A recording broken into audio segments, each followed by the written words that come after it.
মালবিকা দিকে অসংখ্য ধন্যবাদ। আমরা আবারও মালবিকা দির কাছে ফিরে যাব।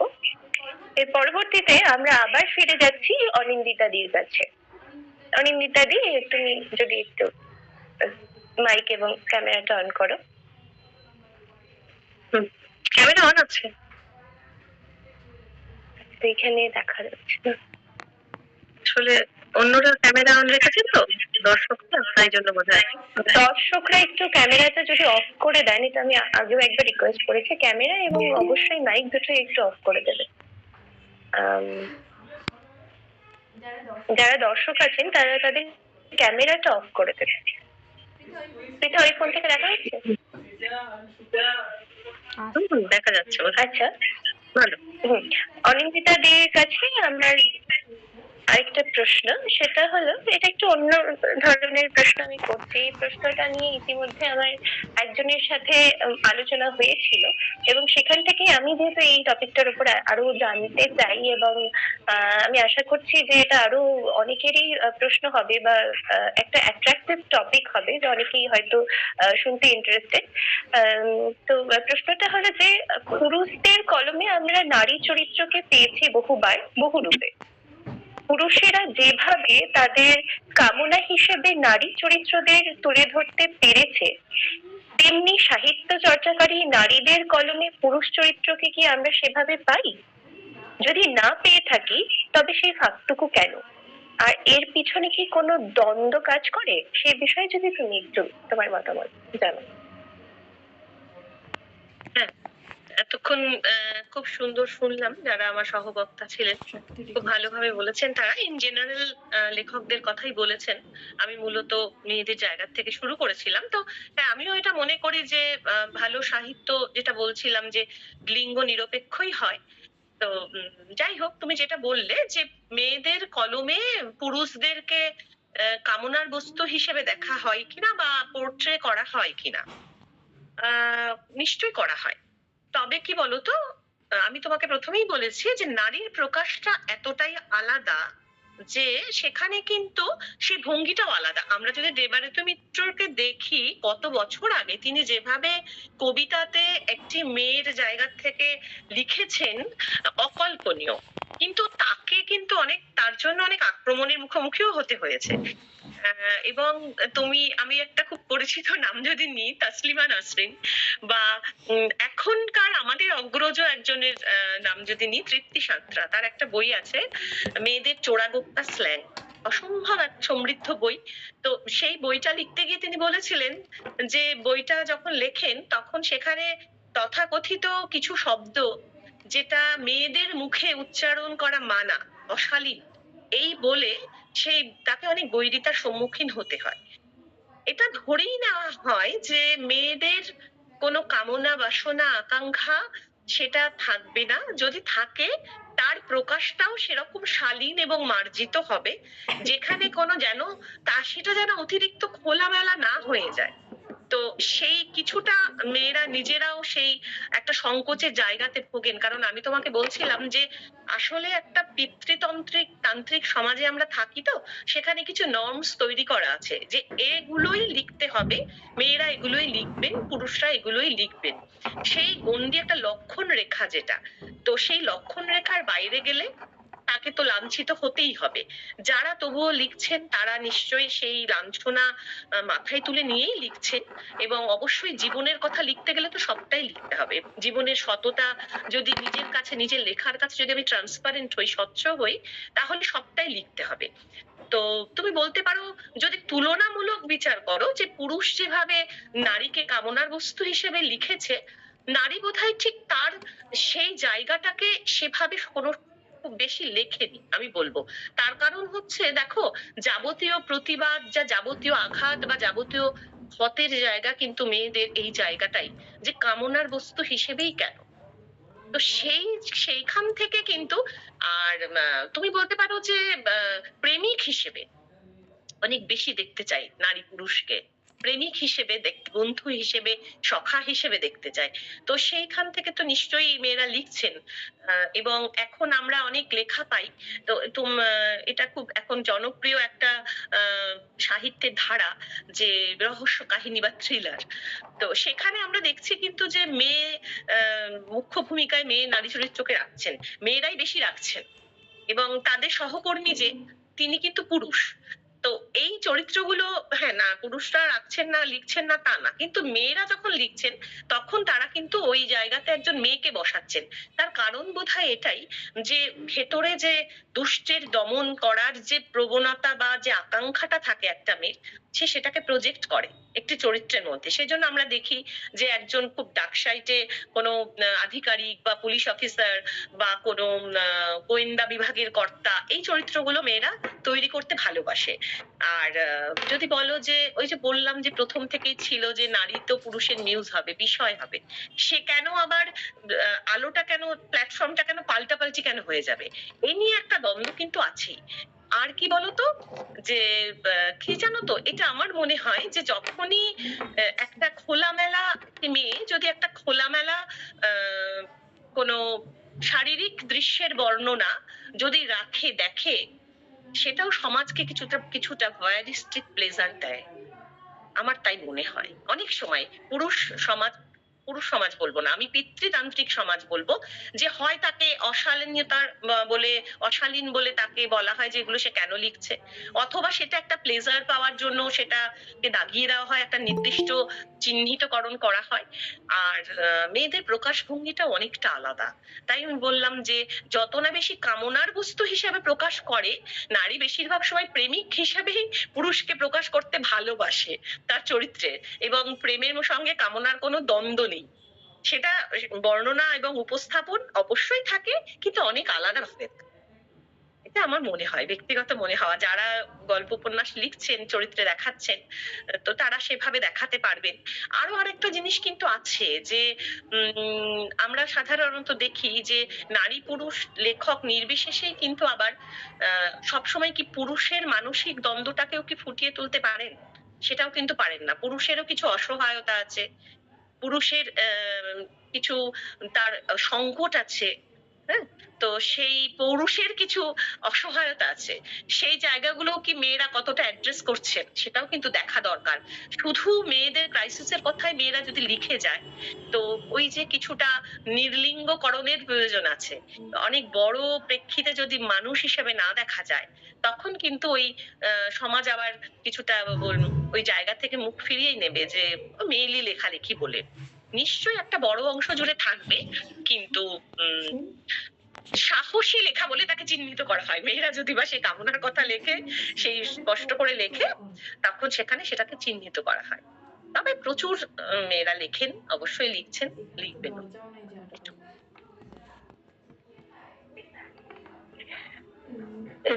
ধন্যবাদ অনিন্দিতা দিকে। যেটা আমি আগেও বললাম, অনিন্দিতা দি বললে মনে হয় শুনেই যাই। যাই হোক, অনিন্দিতা দির জন্য কিছু প্রশ্ন এসেছে। অনিন্দিতা দি, তোমার কাছে আবারও আমরা ফেরত আসবো। যেহেতু আমরা সময়টা বেঁধেছিলাম 1 ঘন্টার, আমার মনে হয় সেটা আমরা আরো আধা ঘন্টা আমরা সেটাকে এক্সটেন্ড করছি, নাহলে আমাদের এই আলোচনাটা শেষ হবে না। তো আর একটু অল্প সময়ের মধ্যে আমি আবার আরো বাকি তিনজনের কাছে কিছু প্রশ্ন নিয়ে ফিরে আসবো, এবং তারপরে আমাদের যে যারা শ্রোতা বন্ধুরা, তাদের প্রশ্ন উত্তর পর্ব করে আমাদের আজকে উপস্থিত এই বিশিষ্ট 4জন নারী, তাদের কলমে রচিত কিছু লেখা আমরা কয়েক লাইন করে শুনবো, এবং তার মধ্যে দিয়ে আজকের এই অনুষ্ঠানটা শেষ করব। এর পরবর্তীতে আমি আবারও ফিরে যাচ্ছি অন্বেষাদির কাছে। অন্বেষাদি, আমার কথা শোনা যাচ্ছে? হ্যাঁ, শোনা যাচ্ছে। হ্যাঁ, অন্বেষাদির কাছে আমার একটা প্রশ্নটা একটু মানে প্রশ্নটা ছোট, কিন্তু উত্তরটা হয়তো একটু দীর্ঘ হবে। তবে এই স্বল্প সময়ের মধ্যে তুমি যেভাবে সেটা আমাদেরকে একটু যদি আলোচনা করে দিতে পারো, খুব ভালো হয়। প্রশ্নটা এটা যে আহ নারীবাদী লেখা, এই যে শিরোনামটা, এই শিরোনাম ব্যবহার হয় যে, মানে যেভাবে ব্যবহার করা হয় নারীবাদী লেখার যে শিরোনাম হিসেবে, সেই বিষয়ে তোমার কি মতামত? হ্যাঁ, দেখো, নারীবাদী লেখা যেটা বলছো না, তো সেখানে প্রথমেই তো আমি বলবো যে হ্যাঁ, অবশ্যই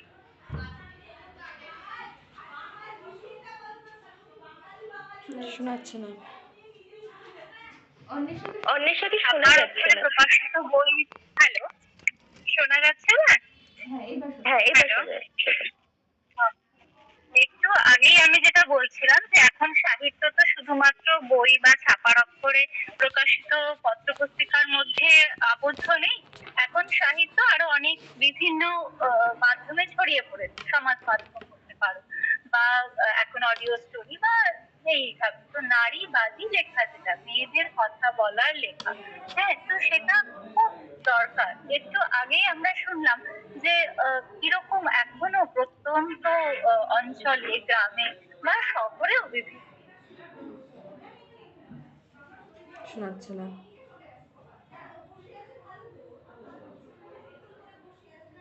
কিছু। শোনাচ্ছে। এবং এই অত্যাচারের শুরুটা একেবারে গর্ভাবস্থা থেকে শুরু হচ্ছে, ভ্রূণাবস্থা থেকে। তো সেইখানে মেয়েদের কিভাবে দেখবো, হ্যাঁ, কিভাবে তাকে একজন মানুষ, সহ মানুষ হিসেবে আমি দেখবো, সেই সচেতনতাটা তো প্রত্যেকের মধ্যে জাগবে। আবার শোনা যাচ্ছে না।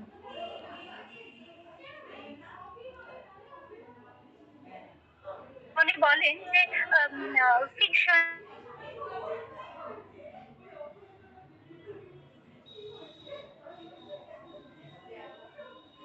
ধারণাটা একেবারেই ঠিক নয়। কারণ যখন আমরা কোনো কিছু গল্পের আকারে বলছি, সুন্দর করে বলছি, গুছিয়ে বলছি, সেটার প্রভাব অনেক সুদূর প্রসারী হয়। হুম, ওই জন্য দেখবে পুরোকালে কোনো নিয়ম, কোনো কিছুর পেছনেই একটা করে গল্প আছে। এই যে এত হাজার হাজার লক্ষ লক্ষ পৌরাণিক কাহিনী, তার পেছনে একটা গল্প আছে। আজকে তুমি তুলসী কে পুজো করো, ঘরে রাখো, কি তার পেছনে একটা গল্প। তার আসল উদ্দেশ্য কি? দেখা যাচ্ছে যে হ্যাঁ, সেখানে অক্সিজেন বেশি পাওয়া যায়, এই ওই, কি হাত ধোয়া, প্রতিটা আচার বিচারের পেছনে একটা করে সুন্দর গল্প। কারণ গল্প নিয়ে আমি যখন কিছু বলছি, তখন সেটার গ্রহণযোগ্যতা অনেক বেড়ে যাচ্ছে। গল্প, নাটক, এরকম ভাবে এখনো বা আমরা দেখি সরকারি ক্ষেত্রেও যখন কোনো একটা বিশেষ প্রজেক্ট নেওয়া হচ্ছে, যখন সেটার প্রচার কার্য শুরু হচ্ছে, তখন কি শুধু একটা মাইক হাতে নিয়ে আমরা গ্রামে গঞ্জে কঠিন কঠিন কথাগুলো বলে যাই যে এটা করা করা উচিত, এটা করা উচিত না? আমরা নানা রকমের পন্থা অবলম্বন করি। কি? তার মধ্যে একটা হচ্ছে গল্প, গান, কবিতা, পথনাটিকা। তো এই সবগুলোর মূল কথা জুড়ে আছে সাহিত্যের সঙ্গে। তো নারীবাদী লেখা যেটা বলবো আমরা, যে নারীকে নিয়ে লেখা, নারীর সমস্যা নিয়ে লেখা, নারীর ওপর যে অত্যাচার হচ্ছে, অবিচার হচ্ছে, সেগুলো তো সমাজের পক্ষে ক্ষতিকর।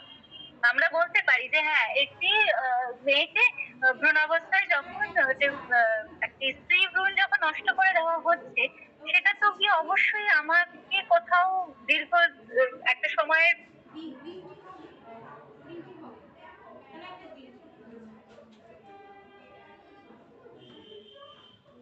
বিদ্যাসাগর বলেছিলেন না যে যখন একটি মেয়েকে আমরা শিক্ষিত করি, একটি প্রজন্ম শিক্ষিত হয়। তো যখন সেই শিক্ষাটা তারা পাচ্ছে না, তাহলে কি হচ্ছে, সমাজের একটা অংশ অশিক্ষিত থেকে যাচ্ছে, অন্ধকার দিকে থেকে যাচ্ছে।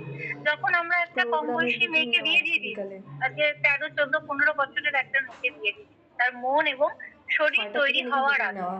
তো ক্ষতিটা কি শুধু মেয়েটার হচ্ছে? মেয়েটির তো হচ্ছে না, ক্ষতিটা আশেপাশে সকলের হচ্ছে। এবং সে যদি ভবিষ্যতে গিয়ে একটি সন্তানের জন্ম দেয়, সেও ওইভাবে দেখলেই বড় হবে, ওটাকেই স্বাভাবিক ভাবে। এ প্রসঙ্গে একটা কথা আমি একবার একটি পত্রিকায় পড়েছিলাম যে আহ, রাজস্থানে যে মহিলা দিন মজুর, মানে ওই বালি সিমেন্ট মাথায় নিয়ে যে মেয়েরা কাজ করেন, তারা সাধারণভাবে কাজ খুব একটা পান না। তারা কাজ পান না কারণ তাদের ছেলে মেয়ে হবে, তখন তারা বেশি পরিশ্রম দিতে পারবে না। তারপর তাদের বাচ্চা কাঁদবে, তারপর সে বাচ্চাকে খাওয়াতে যাবে, তো সেই জন্য তাদের কাজ জোটে না।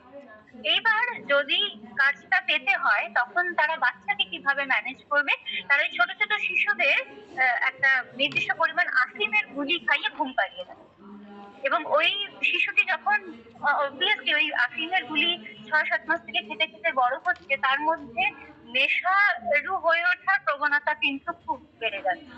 সে যদি একটি পুরুষ শিশু হয় তাহলে তো হচ্ছে ক্ষতি একরকম। সে যদি স্ত্রীলিঙ্গের হয় তাহলে কি হচ্ছে, সে কিন্তু একটা সময়ের পর তার শরীরকে ভীষণভাবে এফেক্টেড করবে। সেই যখন সন্তান ধারণ করবে সেটাও এফেক্টেড হবে। তাহলে আমরা কি দেখছি যে এই সচেতনতাটা আমরা যত একটা দিন একটা নারী দিবসের উদযাপন হচ্ছে, ভালো ভালো কথা, উপহার, অনুষ্ঠান, গান বাজনা একদিকে, কিন্তু আমাদের এটার গুরুত্বটা বুঝতে হবে এবং তার জন্য সাহিত্য, নারীবাদী লেখা শুধু সাহিত্যে নয়, সাহিত্য, সিনেমা, গান, আলোচনা, গল্প, আমরা যখন কথাবার্তা বলবো ছোটখাটো সমস্ত বিষয়, সমস্ত ক্ষেত্রে এই সচেতনতাটা সকলের আগে দরকার। ওদের প্রোগ্রামটা যদি এবং ওইভাবে এটার শুরু জন্য হয়ে যায়, আমরা যদি কিছু কথা নারীবাদী বলতে পারবো না। লেখা হয়, হ্যাঁ হবে, এবং সবসময় এটাই নেই যে সবসময় আমরা একটা এক্সট্রিম সিচুয়েশন দেখাবো যে কোনো মেয়ে অত্যাচারিত হচ্ছে এবং সেখানে কিভাবে লড়াই, কিভাবে প্রতিবাদ, কিভাবে ঝাঁঝা করে এগোচ্ছে, সবসময় এটা হবে না। অনেক ছোটখাটো ক্ষেত্র থাকে ভাবনা চিন্তার বদল। আমরা অজ্ঞান ভাবেও অনেক সময় কিন্তু করে ফেলি অনেক কিছু। হ্যাঁ, অনেক ভাবনা চিন্তা, ওই যে একটা তো খুব প্রচলিত, এখন আমরা অনেক সচেতন হয়েছি, মেয়েদের মতো কাজটা কেন, তাই না? হ্যাঁ, তো এই যে কথাবার্তার ফাঁক ফোকর সবাইতে ভাবনা চিন্তা রোজকার জীবনে সমানভাবে দেখার, হ্যাঁ, ব্যাপারটা এটা তো উঠে আসবে যখন এটা নিয়ে বেশি কথা হবে, আলোচনা হবে, গল্প রচনা হবে। যখন তুমি এই কথাগুলো খুব শুকনো ভাবে বলবো, অতি সাধারণ মানুষ তাদের ওটা স্ট্রাইক করবেই না। যে মহিলা বাড়ি বাড়ি কাজ করেন, যার প্রধান চিন্তা কালকে সকালে আমি কি খাবো, বা যে পুরুষটি কাজ করছেন এবং তার প্রধান চিন্তা যে আমি কি খাবো কালকে, কিভাবে টাকা পাবো, হ্যাঁ, কিভাবে কোথায় ঘুমোতে যাব, সে কি এসব তত্ত্ব কথা শুনবেন? তিনি তো শুনবেন না। কিন্তু যখন সে বিনোদন, তাকে তো দিনে একটা জায়গায় বিনোদনের কাছে ফিরতেই হবে।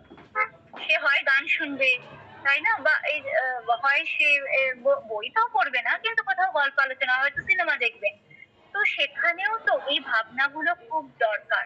যেমন কিছুদিন আগে আমি একটি ইকোনমিক্স এর বই পড়ছিলাম, সেখানে ওয়ার্ল্ড ব্যাংকের দুজন ইকোনমিক্স তারা একটি সার্ভে করেছেন এবং বলছেন যে কিছু কিছু জায়গায় আফ্রিকান কান্ট্রিতে যেখানে টেলিভিশন আসার পর দেখা যাচ্ছে মেয়েদের মধ্যে সন্তানের সংখ্যা কমছে।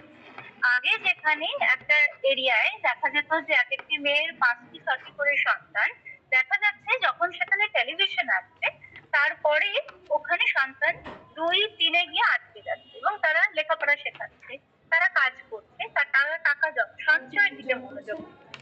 এটা কোথা থেকে আসছে? কারণ ওই টেলিভিশনে দেখা যাচ্ছে যে সিরিয়াল গুলো আছে তাদের যে নায়িকা, সেই ধারাবাহিকের যে নায়িকারা তারা ওই রকম, তারা নিজেদের যত্ন নিচ্ছে, তারা অনেক পরিষ্কার কথা বলছেন, তাদের একটু দুটি সন্তান, তারা চাকরি বাকরি করছে। তো কত সহজে তারা প্রভাবিত হয়ে যাচ্ছে, তাই না? যে একটা সিরিয়াল দেখে তারা খুব সহজে প্রভাবিত হয়ে যাচ্ছে। ওই সিরিয়াল হয়তো আমরা যারা শিক্ষিত আর তথাকথিত বই পড়ি তারা হয়তো এই ধারাবাহিকগুলো দেখবোই না, হয়তো দেখি না। আবার ভয়েস ওয়াইফ হয়েছে। কিভাবে তো নারীবাদী লেখা নিয়ে যদি দেখে দেওয়া হয় বা একটু ব্যঙ্গাত্মক হাসি আসা আছে, ওই তো সেই একই শুরু হলো। কিন্তু আমার মনে হয় এটা দরকার আছে, এটা দরকার আছে, এটা পুরুষদের উন্নতির জন্য দরকার এবং স্ত্রীদের জন্যও দরকার, এইটুকুই বলা। ধন্যবাদ অন্বেষাদিকে। তবে অন্বেষাদির কথা শুনে আমরা মানে ভীষণভাবে সমৃদ্ধ হলাম, প্রথম আলোচনা এবং দ্বিতীয় আলোচনা দুটোতেই। তবে দ্বিতীয়বারে একটু নেটওয়ার্ক ইস্যু হয়েছে, এই নিয়ে আমাদের মেসেজ বক্সে একটু কমেন্টও এসেছে দেখলাম। যেহেতু খুব দ্রুত আমাদের এই আলোচনা পর্বটাকে আমাদের শেষ করতে হবে, এর পরবর্তীতে আমি চলে যাচ্ছি আবারও শুভশ্রীদির কাছে। শুভশ্রীদি শোনা যাচ্ছে? হ্যাঁ হ্যাঁ, শোনা যাচ্ছে। হ্যাঁ, শুভশ্রীদির প্রথম আলোচনাটা আমি যা বললাম যে এটা ভীষণই প্রেরণাদায়ক। শুভশ্রীদির কাছে আমি দ্বিতীয় আলোচনায় সেটারই সেই ধরে আরেকটু শুনতে চাই যে সমসাময়িক এবং অতীত সাহিত্যের নারীর মনের দ্বন্দ্ব এবং তার নিজেকে জয় করা, এই রকম মানে যে চরিত্রগুলোকে তুমি একটু আগে উদাহরণ দিয়ে বললে, বা এরকম কি কোনো কাহিনী গুলো নিয়ে একটু বর্ণনা করা যায় যেগুলো পড়ে মানে তোমার মনে হয়েছে যে তার নারীত্ববাদ এবং তার এবং নারীর যে জীবন এবং তার যে অন্তরের কলহকে তারা জয় করে নিতে পারবে, বা তুমি জয় করে নিতে পেরেছো বলে এরকম মনে হয়? তো সেই অনুশীলনের মধ্যে আমরা সেই প্রেরণা পেতে পারি, এরকম যদি কিছু দিক নিয়ে তুমি আলোকপাত করো। তোমার কথার সূত্র ধরেই বলি, আহ, এই যে আজকের দিন বা এই নারী সাহিত্য নিয়ে যা কিছু আলোচনা হচ্ছে বা যা কিছু আমরা পড়াশোনা করেছি, আমার এটা বরাবরই মনে হয়েছে যে এই পড়াশোনাগুলো আমার কখনোই নারী বনাম পুরুষ একদমই মনে হয়নি। বরং আমার মনে হয়েছে যে একদম জন্ম লগ্ন থেকে যাদেরকে আমরা বায়োলজিক্যালি নারী বলে ডাকি, যে যেই নারী, সেই নারীর সেই জন্মের দিন থেকে শেষ পর্যন্ত সমাজের বুকে তার অস্তিত্ব স্থাপনের বা নিজের অস্তিত্ব জানান দেওয়ার একটা লড়াই, সেই সেই কেন্দ্রিক গল্প আমার মনে হয়।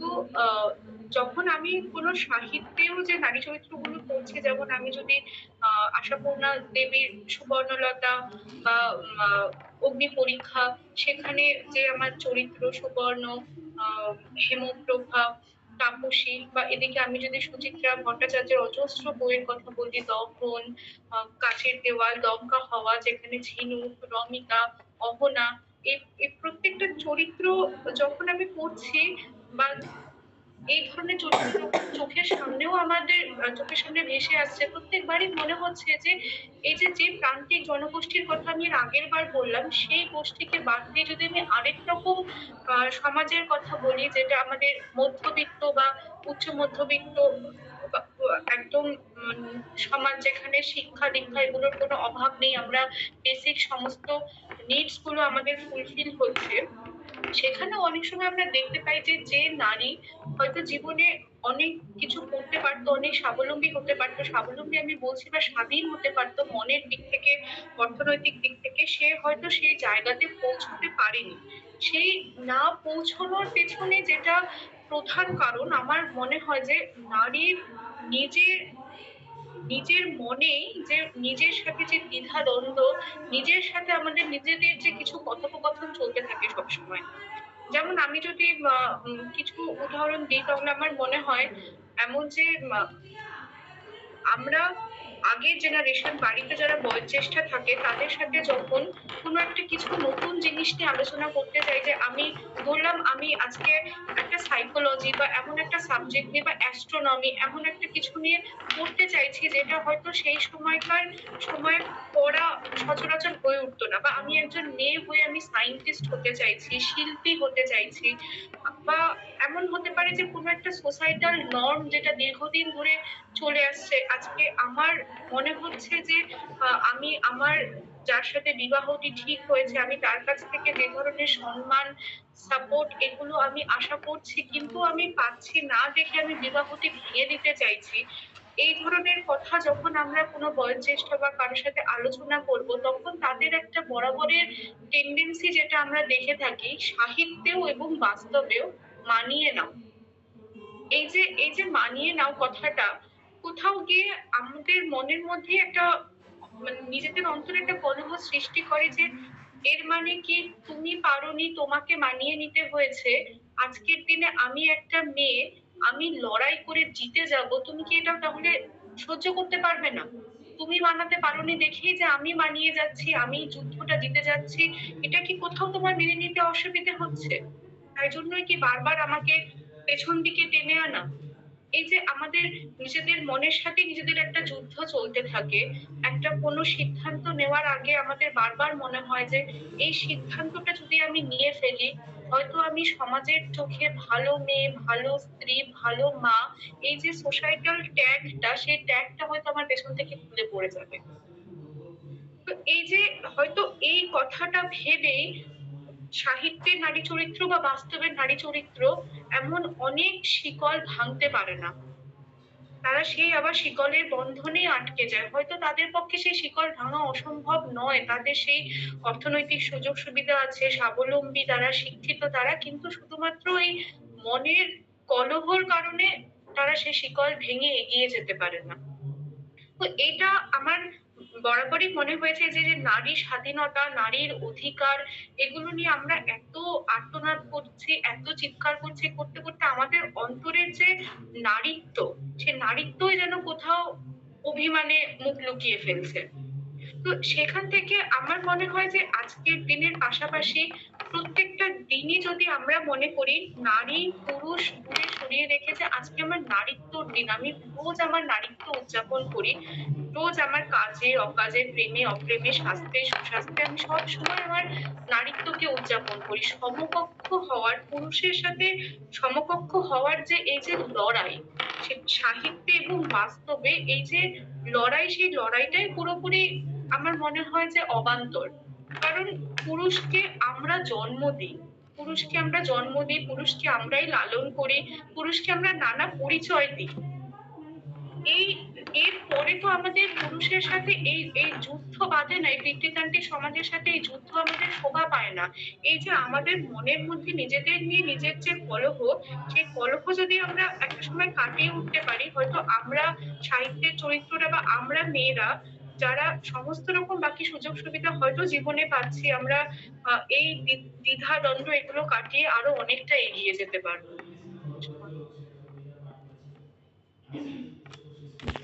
ঠিকই তো, সমাজে নারী পুরুষ একে অপরের পরিপূরক। আহ খুব ভালো লাগলো আমার শুভশ্রীদির কথাগুলো।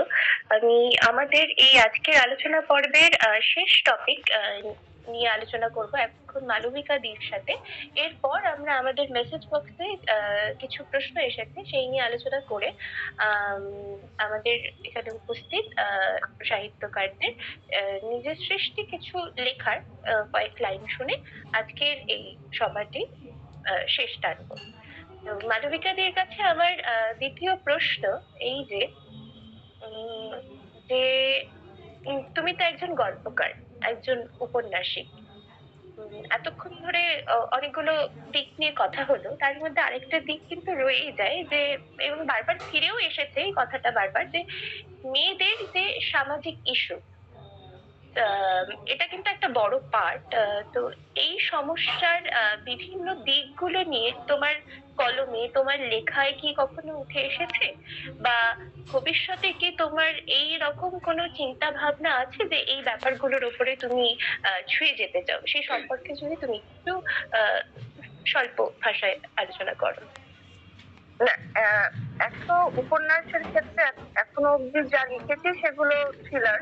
মুশকিলটা হচ্ছে থ্রিলারে তো খুব বেশি মনস্তত্ত্ব নিয়ে বা সামাজিক ইস্যু নিয়ে আলোচনা করার বা সেটাকে তুলে ধরার জায়গা থাকে না, সেখানে রহস্যটা অনেক বড় হয়ে দাঁড়ায়। কিন্তু ছোট গল্পের ক্ষেত্রে আমি বেশ কিছুবার চেষ্টা করেছিলাম যে এই সামাজিক যে ইস্যু গুলো, মেয়েদের ছোট ছোট ইস্যু, যে প্রথম ইস্যু যে একটু আগে শুভশ্রী যেটা বললো যে মেয়েরা নিজেরা কতটা স্বাধীন হতে চায়, সেটা একটা বড় প্রশ্ন। তারা আজন্ম কাল ধরে যে সংস্কারটা নিজের রক্তের মধ্যে লালন করে, খুব চট করে সেই সংস্কার থেকে বেরিয়ে আসতে পারে না, চায় না, এবং সেটা নিজেদের মনের কাছে একটা বাধা হয়ে দাঁড়ায়। সেটাকে কাটিয়ে উঠে তার স্বাধীন হওয়াটা একটা বড় সামাজিক ইস্যু। বাকি সামাজিক ইস্যু তো আছেই, সেগুলো তো কর্মক্ষেত্রে বিভিন্ন রকম ভাবে বিভিন্ন অসুবিধার সম্মুখীন হওয়া, বিভিন্ন সমাজের ক্ষেত্রে বিভিন্ন অসুবিধার সম্মুখীন হওয়া, এবং পারিবারিক ক্ষেত্রে বিভিন্ন বাধার সম্মুখীন হওয়া, সেগুলো তো একটা পার্ট আছে। আর যেটা সব থেকে জরুরি দরকার আমার নিজের যেটা মনে হয়, সেটা হচ্ছে নারী মনস্তত্ত্ব। নারী মনস্তত্ত্ব খুব জটিল বিষয়। মেয়েরা কখন কি ভাবে, এবং মেয়েরা কখন সেটাকে কিভাবে রিয়াক্ট করে, কিভাবে তার প্রতিক্রিয়া দেয় কোন একটি ঘটনা, সেটা চট করে বাইরে থেকে বুঝে ওঠা খুব মুশকিল। হয়তো খুব সূক্ষ্মভাবে বিশ্লেষণ করলে তখন বোঝা যায় যে কেন এইভাবে মেয়েটি প্রতিক্রিয়া দিল। এই নারী মনস্তত্ত্বকে নিয়ে বারবার লেখার, এবং কারণ মনস্তত্ত্ব এমন জটিল জায়গা যেটা খুব মানে একবার এক এক রকম দৃষ্টিকোণ থেকে দেখলে একবার এক এক ধরনের অর্থ নিয়ে চোখের সামনে প্রতিভাত হয়। সেই জিনিসটাকে লেখায় তুলে ধরার ইচ্ছে আছে। কয়েকটা জায়গায় চেষ্টা করেছি, নিশ্চয়ই সফল হয়নি এখনো পুরোপুরি, এবং সেটা নিয়ে পরবর্তীকালেও চেষ্টা করে যাওয়ার ইচ্ছে রয়েছে আমার।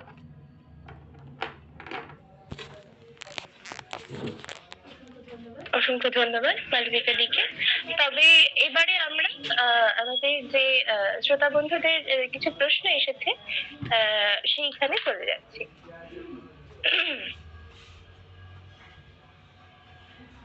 আচ্ছা, প্রথম যে প্রশ্ন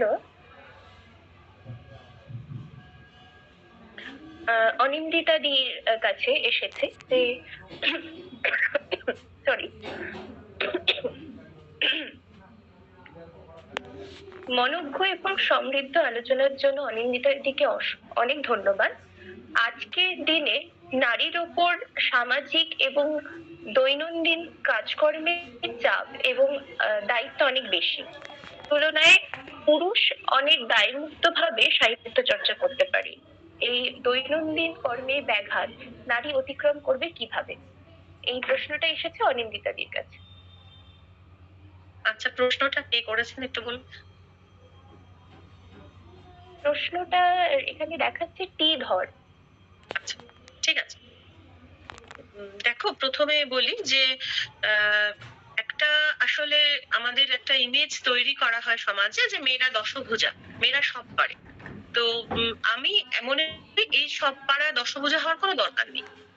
মাল্টিটাস্কিং মেয়েদের একটা সহজাত ক্ষমতা, সহজাত প্রবৃত্তি, এবং এটা করতে মেয়েরা বাধ্য হয়েছে। তার কারণ একটু আগে যে কথাগুলো হলো, আমি সবগুলোর সঙ্গে একমত নই। তার কারণ হচ্ছে মেয়েরা নারী পুরুষ সমান কিনা বা মেয়েদের লড়াই ইত্যাদি, ব্যাপারটা কি জানো তো, ব্যাপারটা নারী পুরুষ শত্রু কেউ কারো নয়, সব ঠিক, কিন্তু কথাটা হলো পিতৃতন্ত্র, পুরুষতন্ত্র কিন্তু নয়। পুরুষ নিজেও সেই পিতৃতন্ত্রের শিকার। আর মেয়েরা স্বাধীন হতে চায় কিনা, যে তারাই চায় না যারা পিতৃতন্ত্রের চাপিয়ে দেওয়া চিন্তা মতো চলে, আর সেই পুরুষেরাই চান না যে মেয়েরা নিজের পায়ে দাঁড়াক বা নিজের কথা বলুক, যারা পিতৃতন্ত্রের কণ্ঠস্বর হিসেবে কাজ করেন। তো এই জায়গা থেকে কিন্তু যারা সেই জায়গাগুলো বোঝেন, তাদের সে জায়গাগুলো অ্যাড্রেস করাটা খুব জরুরি। গদ্যে, ফিচারে, গল্পে, কবিতায় ভাবে যে সেগুলো বোঝানোর দায় তাদেরকেই নিতে হবে, নারী পুরুষ নির্বিশেষে, যে পিতৃতন্ত্র খুব গোলমেলে একটা বস্তু, সেটাকে চাপিয়ে দেওয়া হয়। তো এই পিতৃতন্ত্রের শিকড়টাই মেয়েদেরকে নানান কাজে চাপিয়ে দেয়, এবং মেয়েদের একটা জৈবিক সমস্যা আছে, সেটা হলো তাকে তো সন্তানকে ধারণ করতে হয় এবং সন্তান জন্ম দিতে হয়। তাছাড়াও তার কিছু শারীরিক সমস্যা বলবো না, শারীরিক কিছু ঘটনার মধ্যে দিয়ে তাকে যেতে হয়, যেগুলো তাকে লড়াই, সেগুলো তার লড়াই, প্রতিদিনের জীবনের বেঁচে থাকার লড়াই।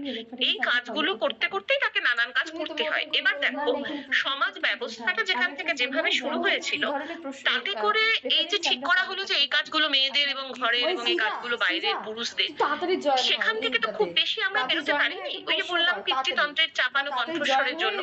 কিন্তু সমাজ তো এগোচ্ছে, এই পিতৃতন্ত্রের চাপানো ভূত থেকে কিন্তু নারী পুরুষ উভয়, অনেকেই, প্রচুর মানুষ কিন্তু বেরিয়ে এসেছেন। তারা কিন্তু এইভাবে আর দেখেন না যে এই কাজটা ছেলেদের এবং এই কাজটা মেয়েদের। তো সেই কারণে একটা সহযোগিতার জায়গা নিশ্চয়ই থাকে। সহযোগিতার জায়গা যদি না থাকে, তাহলে সেই মেয়ের লড়াই অনেক বেশি। অবশ্যই পুরুষের কাছে সেই জগতের বাইরের কাজটা করে যখন সে বাড়িতে ঢোকে, অধিকাংশ বাড়িতে সেই মেয়ে যদি বিভিন্ন রকম সৃষ্টিশীল কাজে যুক্ত হয়, তখন সেই মেয়েটিকেই আবার সেই সংসারে দায় নিতে হয়, অধিকাংশ বাড়িতে। তো কিন্তু এমন বাড়ি কি নেই যেখানে তাকে একা নিতে হয় না? না হলে আমি আমার ব্যক্তিগতভাবে আমার কথা বলতে পারি যে এরকম প্রচুর দেখেছি আমরা, আগের জেনারেশনে দেখিনি, কিন্তু আমাদের জেনারেশন থেকে আমরা দেখছি যে পুরুষরা কিন্তু তাদের সঙ্গে আছেন, এবং এটা কারোর সাহায্য চাওয়া নয়, হাত পেতে নেওয়া নয়। তাহলে মেয়েদেরকে ঠিক করতে হবে যে আমরা সব কাজ পারি না, সব কাজ করবো না, আমার দায় নেই।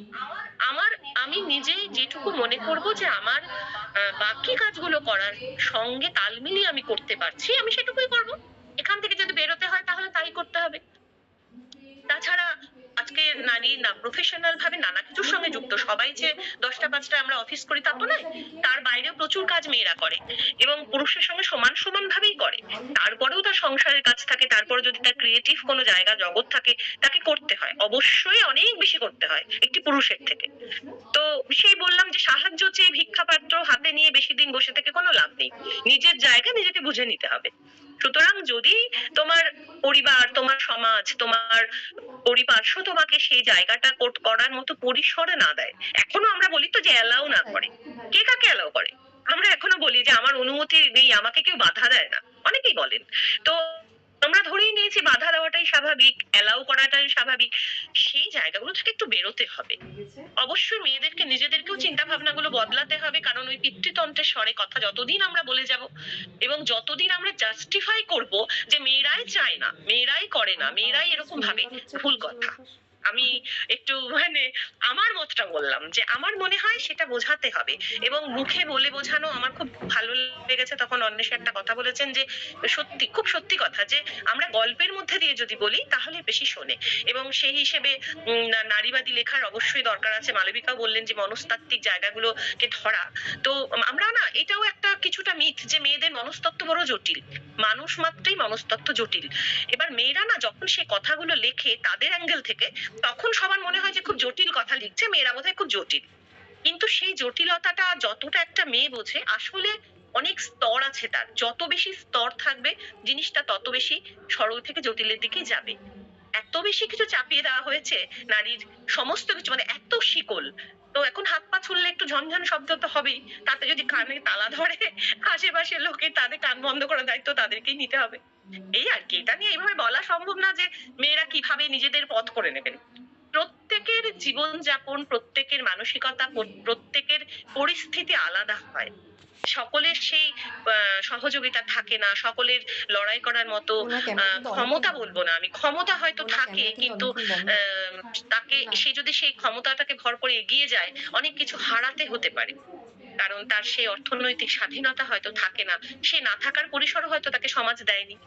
তো যারা আমরা প্রিভিলেজড, তাদের আমাদের পক্ষে বলা অনেক কিছু সহজ। কিন্তু আমিও তো প্রান্তিক অঞ্চলে মেয়েদের সাথে 25 বছর মিশছি, পড়াই, এবং তুমি জানো সুপর্ণা যে কিভাবে তাদের সঙ্গে মিশে থাকি, তারা আমার যাপনের কতটা অংশ। তো সেই আর কি। এবং শুভশ্রী যেটা বললো, সত্যি যে আমাদের সবার লেখালেখি আমাদের যেভাবে ইন্সপায়ার করে, এই গল্পগুলো যদি আমরা পৌঁছে দিতে পারি, যে সাহিত্যই একমাত্র পারে সেই চরিত্রগুলোকে পৌঁছে দিতে, যে আমরা কিভাবে সিদ্ধান্ত নিতে পারি, কিভাবে নিজের পথ প্রতিকূলতার মধ্যেও দেখে নিতে পারি। অবশ্যই আমাদের অগ্রজদের লেখা তো পড়তেই হবে, সমসাময়িক অনেকে খুব ভালো লিখছেন, তারা লিখছেন জীবনের কথা। তো আমার বক্তারা যারা বলেছেন তাদের সকলের সঙ্গেই আমি এই ব্যাপারগুলোতে সহমত। শুধু ওটাই আমার একমাত্র মত, যে এই জায়গাটাতে একটু রিফার করলাম যে মেয়েরা চায় না, আসলে তাদের চাইতে দেওয়া হয় না, চাইতে ভুলে গেছে যারা চায় না।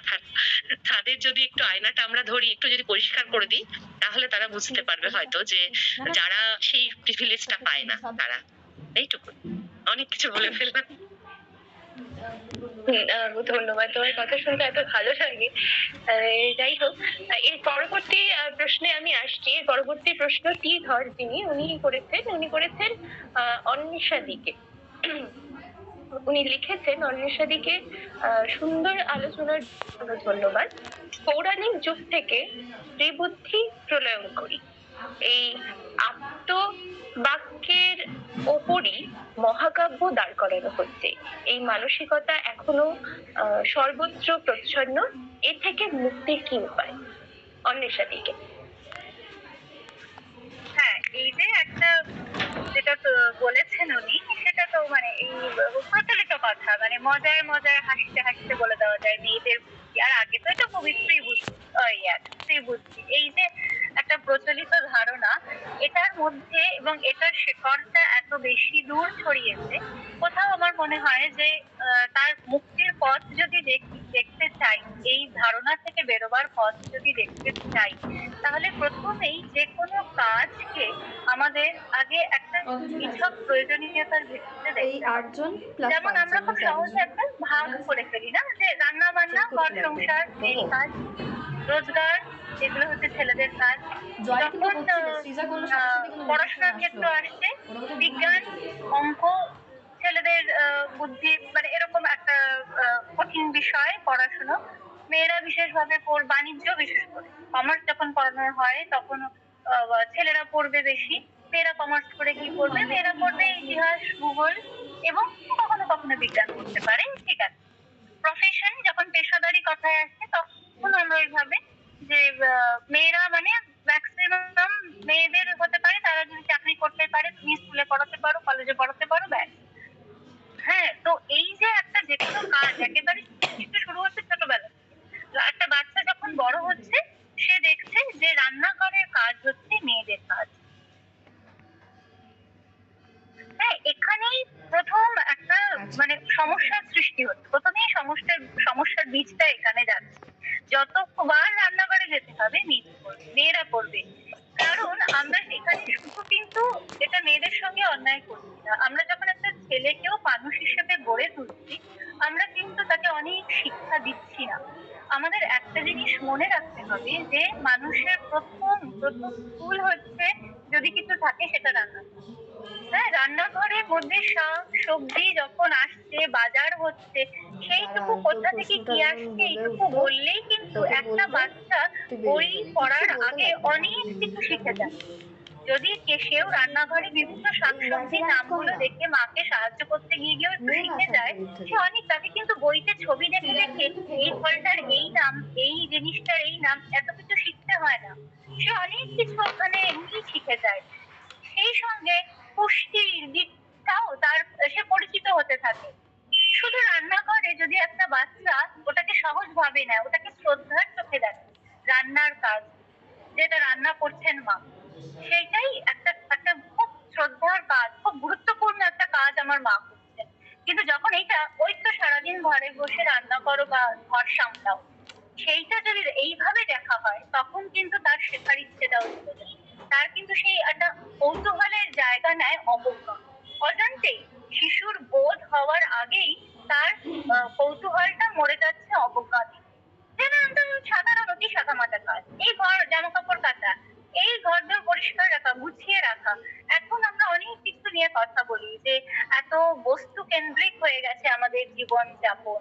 হ্যাঁ, কিন্তু যদি আমরা আমাদের ঘরোয়া আগের প্রজন্মের বা তারও আগের প্রজন্মের দেখি কিভাবে তারা রিইউজ করছেন, রিসাইক্লিং করছেন, যখন আমরা সেই কথাগুলো ব্যবহার করি তখন কি হচ্ছে যে একটা কিছু না, ঘরে দেখবেন যে একটা পুরোনো জামা, সেটা কেটে কুটে নিয়ে ছোট করে সেটা হয়তো একটা ন্যাকড়া বানানো হয়ে গেল। হ্যাঁ, কিনতেই তো পাওয়া যায়, কত রকমের জিনিস কিনতে পাওয়া যায়, রান্নাঘরে ডাস্টার মুখ টুমুক, সে না কিনে তারা রিইউজ করছে। এখন চারিদিকে পরিবেশ সচেতনতার জন্য আমরা রিইউজ, রিসাইক্লিং, অমুক তমুক অনেক কিছু বলছি, কিন্তু যখনই সেটা ঘরের পরিসরে হচ্ছে, ছোট পরিসরে হচ্ছে, যেটা একটু শ্রদ্ধার চোখে দেখতে গেলেই জিনিসটার গুরুত্ব বোঝা যাচ্ছে, আমরা সেটা করছি না। আমরা কি করছি, প্রথমে ওই এলেবেলে কাজ, ইস কি জঘন্য, কি বিচ্ছিরি ব্যাপার একটা, এই রান্নাটা করে দাও, আচ্ছা এইটুকু করো। এই জায়গা, এই অশ্রদ্ধার জায়গা থেকেই কিন্তু এই ধারণাটার উদ্ভব, এবং এই ধারণাটা থেকে কিন্তু একটা মানুষের ওভারঅল থিঙ্কিং প্রসেস, ভাবনা চিন্তার পরিসরটাকে সাংঘাতিক ভাবে খাটো করে রাখছে। কারণ তার তো ওইটাই মনে হবে স্ত্রী মানে সে যা করছে, যা ভাবছে, সবটাই একটু নগণ্য, সবটাই তাচ্ছিল্যের অপব্যয়। তো এইখানেই আমার মনে হয় যে ওটা থেকে মুক্তি পাওয়ার একটাই উপায়, যে কোনো কাজ যখন আমরা কাউকে করতে দেখছি, বাড়ির মহিলাদের, দিদা ঠাকুমাকে করতে দেখছি, তাকে একটা শ্রদ্ধার চোখে দেখে দেখো কাজটা সত্যি নগণ্য নাকি গুরুত্বপূর্ণ। বাগানে একটা ছোট কিচেন গার্ডেন হচ্ছে, ছোট ছোট মানে লঙ্কা চারা, এটা আমাদের ঘরে ঘরে আমরা দেখি। একটা ধনেপাতা গাছ হচ্ছে, তো আমরা যখন সেটা দেখছি, তখন আমরা যখন ওটা বলছি যে এটা বাচ্চাটা যদি দেখে, সে অনেক কিছু শিখতে পারে, তখন অটোমেটিক্যালি কি হয়, তার মধ্যে ওই বুদ্ধির বিকাশটা হয়, তাই না? তো সেইটাই বলার আর কি।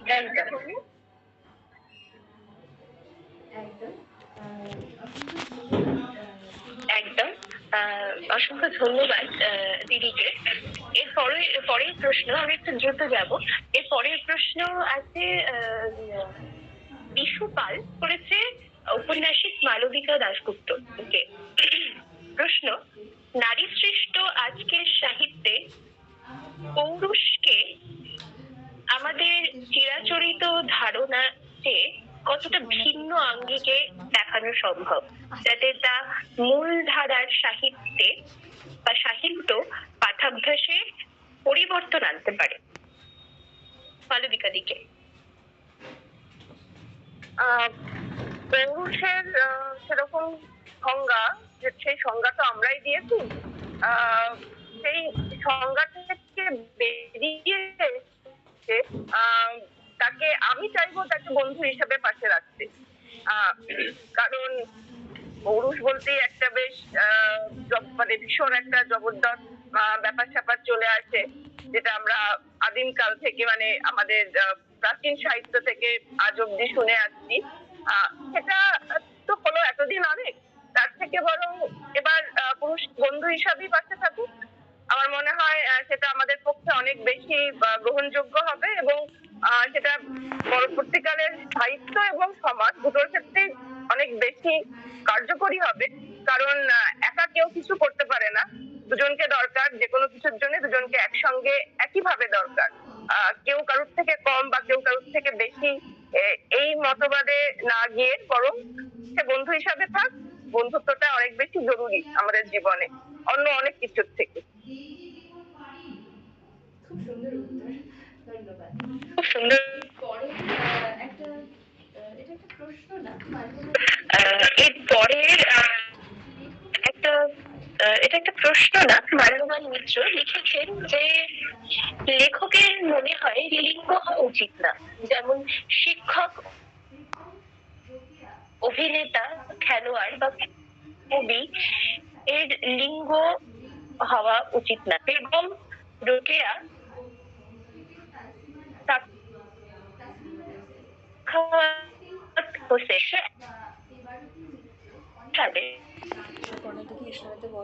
ড্রিম লিখেছিলেন, তারপর ক্লিমা নার্সিন তৃপ্তি সাথী নেই লিখুন, কিন্তু কজন না লেখক পুরুষ চরিত্র লেখেন বা লিখেছেন বা লিখছেন। আসলে পুরুষের পুরুষ চরিত্র লিখতে সুবিধা হয় নারীর চরিত্র। শেষে বলতে চাই, লিঙ্গ বৈষম্যহীন সাহিত্য চর্চা বাড়ুক। Happy women's day. আচ্ছা, এর পরের প্রশ্ন শুভশ্রীদির কাছে করেছে শ্রীজা দত্ত। শুভশ্রীদির আলোচনা খুব ভালো লেগেছে। আজকের আলোচনার রেফারেন্স গুলো তুমি একটু পড়তে চাই। ধন্যবাদ শুভশ্রীদিকে।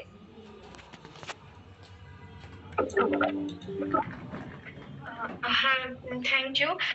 আমি যে কটা বইয়ের কথা বলেছি, মানে গড়গড়িয়ে যেটুকু আমি বলেছি মনে আছে, তার মধ্যে প্রথম বই হচ্ছে যেখানে দীপাবলি চরিত্রটার কথা বললাম, যে ডুয়ার্সের একটি মেয়ে যে শেষ পর্যন্ত সিভিল সার্ভেন্ট হয়, তার নিজের লক্ষ্যে পৌঁছতে পারে, সেই বইটি হলো সাতকাহন, সমরেশ মজুমদারের লেখা। এছাড়াও যে মানে সাতকাহন ছাড়াও সমরেশ মজুমদার আরো একটি বই আছে, মেয়েরা যেমন হয়। তো এই বইটা হয়তো খুব বেশি অনেকে আহ শুনেছে কি শুনেনি, তো এই বইটাও খুব ভালো। এটা যে পড়তে চেয়েছে সেই দুটো বই অবশ্যই সৃজা আপনি পড়তে পারেন। আর সাতকাহনের পরে আমি যেই বইয়ের কথা এসেছিলাম সেটা হচ্ছে একতারা, যেখানে ওই ফুলবালির সাথে দেবারতির যে কথোপকথন। একতারা হচ্ছে তিলোত্তমা মজুমদারের লেখা। তিলোত্তমা মজুমদারের লেখা বরাবরই আমার প্রচন্ড সাহসী লেখা মনে হয়েছে। আর ওই মানে ওনার লেখা পড়ার পর ঠিক অনেক সময় মানে অনেকদিন ধরে আমার মাথা ঠিকভাবে কাজ করে না। তো ওনার খুব ভালো লেখা বই হচ্ছে একতারা, ঈশ্বরের বাসা বা এই ধরনের এই বইগুলো। আর তারপরে যে বইয়ের আমি কথা বললাম, মনের দ্বিধা দ্বন্দ্ব এগুলো কাটিয়ে শেষ পর্যন্ত নিজে লড়াই করা বা যুদ্ধে জেতা বা না জেতা, যে এই বইগুলো, তার মধ্যে আশাপূর্ণা দেবীর অগ্নি পরীক্ষা, সুবর্ণলতা তো আছেই, আর হচ্ছে সুচিত্রা ভট্টাচার্যের অসংখ্য বই রয়েছে, তার মধ্যে দমন, কাঁচের দেওয়াল, অন্য বসন্ত, আর আশা করি নিয়ে যে বইটা দমকা হাওয়া। তো এই কটা বইয়ের কথাই আমি আপাতত এখানে বলেছি। তো ঠিক আছে, লাস্টে ধন্যবাদ ধন্যবাদ কিছু বলতে হবে না, কিছু বলতে হবে না তোকে, তুই আর কি বললে বলিস, আমি লেফট খাবো। ধন্যবাদ শুভশ্রী দিকে। আরেকজন টিভর যিনি উনি আবার লিখেছেন যে অন্বেষা দিকে এবং অনিন্দিতাকে অনেক ধন্যবাদ বিশদ উত্তরের জন্য। মালবিকা দির মনোজ্ঞ আলোচনার জন্য ধন্যবাদ। শুভশ্রী দির বক্তব্য অত্যন্ত সুন্দর।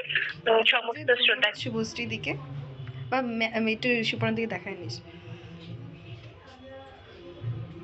অনেক ধন্যবাদ। যেটা বলেছিলাম যে আমরা কিছু লেখা তার কিছু দু এক লাইন শুনে আমরা আজকের এই আলোচনা পর্বটা শেষ করতে চাই। আজ আন্তর্জাতিক নারী দিবস। নারীদের সামাজিক, অর্থনৈতিক বিষয়ের উপর দৃষ্টি নিবদ্ধ করে একটি বিশ্বব্যাপী অনুষ্ঠানের দিন। আজকে আমাদের মধ্যে উপস্থিত রয়েছেন 4 জন বিশিষ্ট নারী। তাদের লেখায় উঠে আসা আজকের এই দিনের প্রেক্ষিতে কিছু লাইন শুনে আমরা আজকের এই অনুষ্ঠান শেষ করব। আমি অনিন্দিতা দিকে রিকোয়েস্ট করছি, যদি তুমি 2-1 লাইন তোমার লেখার থেকে আমি একটু শোনাও।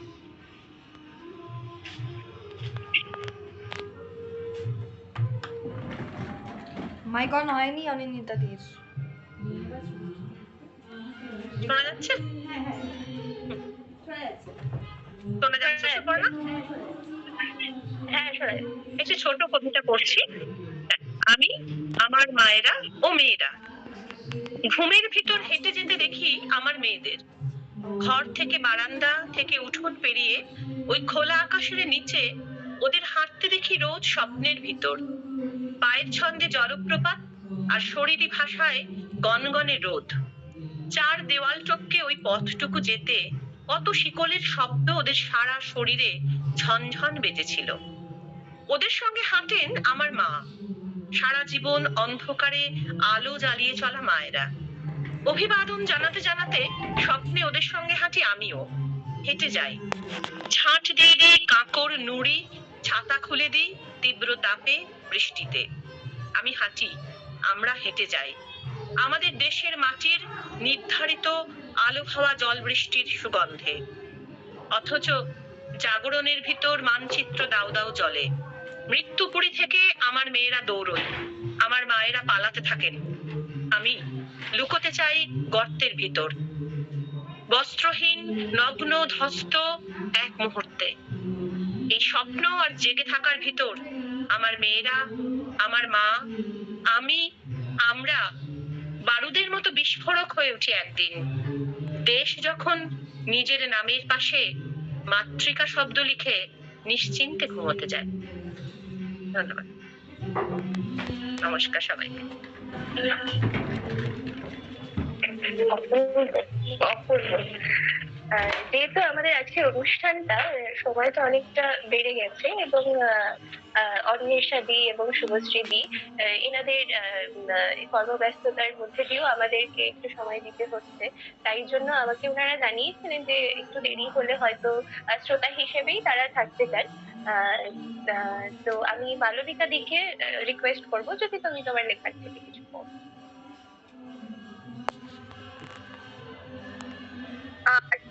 ছিলাম অনামনি বলে। গল্পের প্রেক্ষাপট ছিল 1971 সালের ঘটনা, মানে 1971 সাল। সেই সময় এক বৃদ্ধা একদিন সকালবেলায় মারা যান। বৃদ্ধার পরিস্থিতি ছিল কলহপ্রিয়া হিসাবে, তিনি সব বিষয়ে সবকিছুতে অশান্তি করতেন, পাড়ার লোকের সঙ্গে, নিজের বাড়ির লোকের সঙ্গে, প্রত্যেকের সঙ্গে। মারা যাওয়ার পর তার একটি ডায়েরি তার ছেলের বউ উদ্ধার করে। আমি শুধু শেষ প্যারাগ্রাফটুকুই পড়ছি, কারণ বেশি সময় নেই আর এত বড় গল্প তো শোনানো সম্ভব নয়। বৃদ্ধা যে শিক্ষিত বা যে লিখতে পড়তে জানে, তার অক্ষর জ্ঞান আছে, এটাই তার বাড়ির লোক কেউ জানতো না। তার স্বামী ছাত্রবৃত্তি ফেল, সুতরাং মেয়ে শিক্ষিত এটা জানলে মেয়ের পরবর্তী জীবনে অসুবিধা হবে বলে বৃদ্ধার বাবাই বিয়ে দেওয়ার সময় বলে দিয়েছেন যে আমার মেয়ে পড়াশোনা জানে না। সেই অবস্থা থেকে তিনি ডায়েরিতে লিখছেন, তাই সংসার যখন আমাকে অশিক্ষিতা বলিয়াই জানিল, আমি আর নিজ শিক্ষা আপন রুচির পরিচয় দিলাম না। সংসারের নিকট আমি কর্মপ্রিয়া অশিক্ষিতা মহিলা হইয়াই রহিয়া গেলাম। এ একান্তই আমার অভিমান। অথচ আমি শিক্ষালাভের গুরুত্ব জানি। যুগ পরিবর্তিত হইতেছে, আমি আমার শিক্ষা লইয়াই পরিবারে আটাইতে পারি নাই, কিন্তু আগামী দিনে তাহা হইবে না। নারীর গুরুত্ব তাহার সংসার ধর্মের নিরিখে নহে, তার শিক্ষার নিরিখে যাচাই হইবে। সেই দিন আমি আবার জন্মাইতে চাহি, নারী হইয়াই জন্মাইতে চাহি। সেই পৃথিবীকে দেখিবার বড় স্বাদ আমার। সকল প্রকার কুৎসিতা, সকল প্রকার বঞ্চনা শূন্য সেই পৃথিবীকে দেখিবার স্বাদ লইয়াই আমি মরিয়া যাই। নমস্কার। এই গল্পটা পড়ার ইচ্ছে থাকলো অবশ্যই। আমি একই কথাটা বলি। হ্যাঁ, বলো। অসাধারণ দুজনেই। অসাধারণ। সবাই, তোমরাও খুব ভালো বলেছো, অন্বেষা এবং শুভশ্রী ভীষণ ভালো বলেছো। চমৎকার ভালো, আলোচনা প্রথম হলো। শুনে এটা হচ্ছে ভালো লাগ যেহেতু টাইমটা, হ্যাঁ, আজকের এই রেকর্ডিংটা মানে আজকের এই পুরো অনুষ্ঠানটার একটা রেকর্ডিং আমরা করার চেষ্টা করেছি, এবং আমরা চেষ্টা করব সেটা যেন আমরা অনলাইন প্ল্যাটফর্মে দিতে পারি। তোমাদের সকলকে অসংখ্য ধন্যবাদ তোমাদের এই মূল্যবান সময়ের মধ্যে থেকে এতটা সময় আমাদেরকে দিলে। তো যেহেতু আমাদের অনুষ্ঠানের পরিসর ঠিক করা হয়েছিল 1 ঘন্টা, সেখানে আমরা প্রায় 2 ঘন্টা নিয়ে গেছি অনুষ্ঠানটাকে, কারণ কি এই আলোচনা এত কম সময়ে হয়তো হতো না, তাও আরো অনেকটা আড্ডা। তো ধন্যবাদ। আজকে আমাদের শ্রোতা বন্ধুরা অনেকেই এখন লেফট হয়ে গেছে। অসংখ্য ধন্যবাদ তোমাদেরকে, খুব ভালো থেকো। আর আমার একটা কথা প্রথমেই বলতে খুব ইচ্ছে করছিল, তোমাদের প্রত্যেকটা খুব সুন্দর লাগছে আজকে, খুব ভালো লাগছে আজকে নারী দিবস। জীবনটা তুমি নিজেও এত ভালো লিখো, 2 লাইন যদি কবিতা আমি এবার আচ্ছা আমি একটা কবিতা পড়ছি তবে।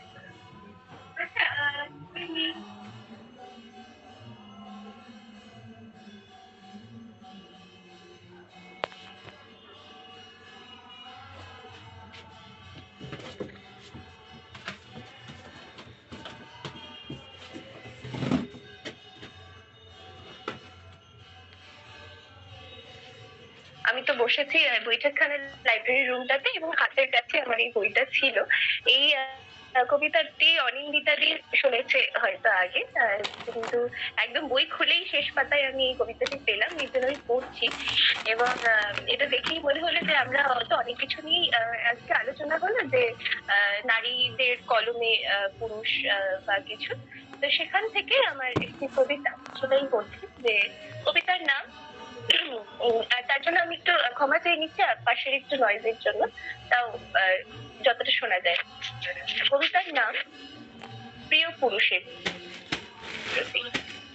আমি কবি হয়েছি, তুমি শুয়ে থাকো আমার কবিতায়, না জেনেই হাসো, বাঁচো, হোঁচট খাও।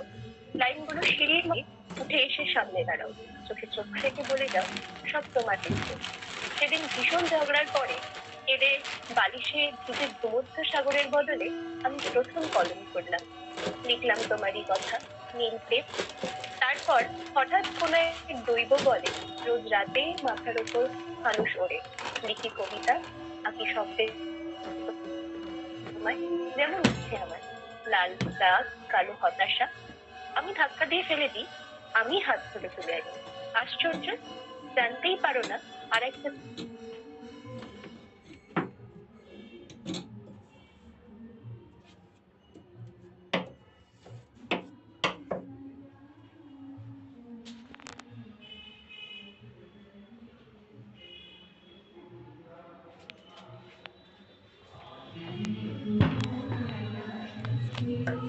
এখানে শেষ শোনা যাচ্ছে না, আবার কোনো একদিন শোনা যাচ্ছে না, আলোচনা হবে। শোনা যায় না। শুভরাত্রি সবাইকে, ধন্যবাদ। শুভরাত্রি সকল।